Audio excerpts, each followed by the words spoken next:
मध्ये हा जो FIR दाखल झालेला या ठिकाणी, तर हा FIR साठी या सर्वांनी बनावट कागदपत्र तयार केले आणि त्यामधून त्यांनी ही खरेदी करून घेतली, आपल्या नावावर करून घेतला, अशा प्रकारचा हा गुन्हा आहे.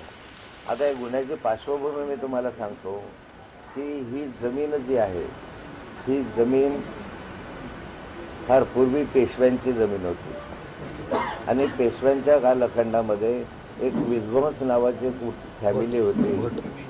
विध्वंस आणि भट म्हणून त्यांचा कुटुंब होतं.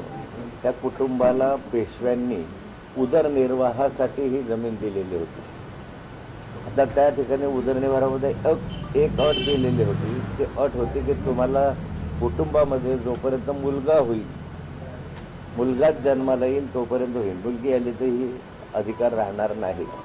पण त्या कुटुंबाचा जोपर्यंत मुलगा होता तोपर्यंत त्यांच्याकडे तो अधिकार राहिला.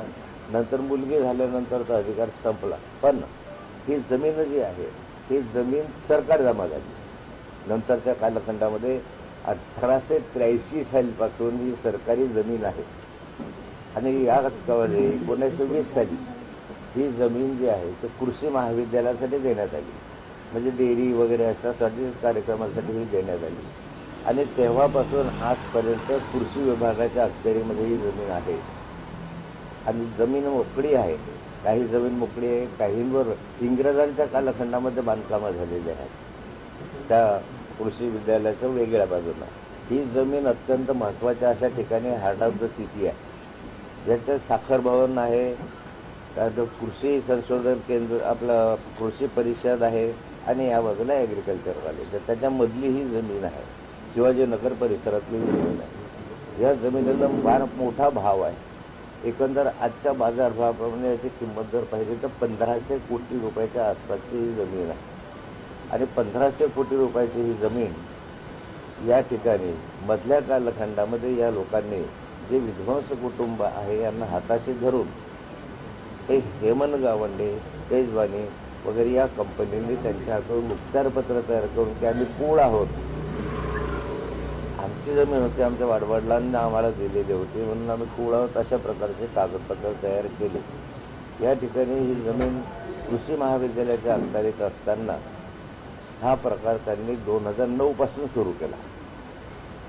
2009 पासूनच या जमिनीचा पाठपुरावा करत होते. दरम्यान मधल्या कालखंडामध्ये पुण्याचा DP प्लॅन आला.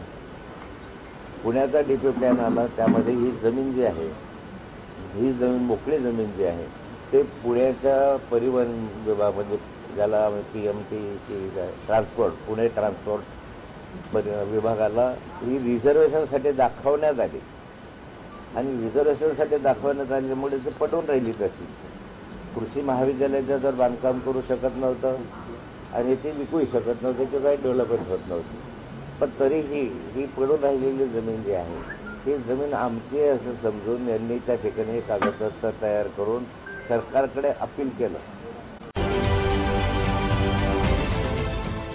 देश विदेशातील प्रत्येक घडामोडींचे लाईव्ह अपडेट मिळवण्यासाठी आता साम टीव्हीच्या सर्व सोशल मीडिया प्लॅटफॉर्मला लाईक, फॉलो आणि सबस्क्राईब करा. तसंच सर्व नोटिफिकेशनसाठी बेल आयकॉन प्रेस करायला विसरू नका.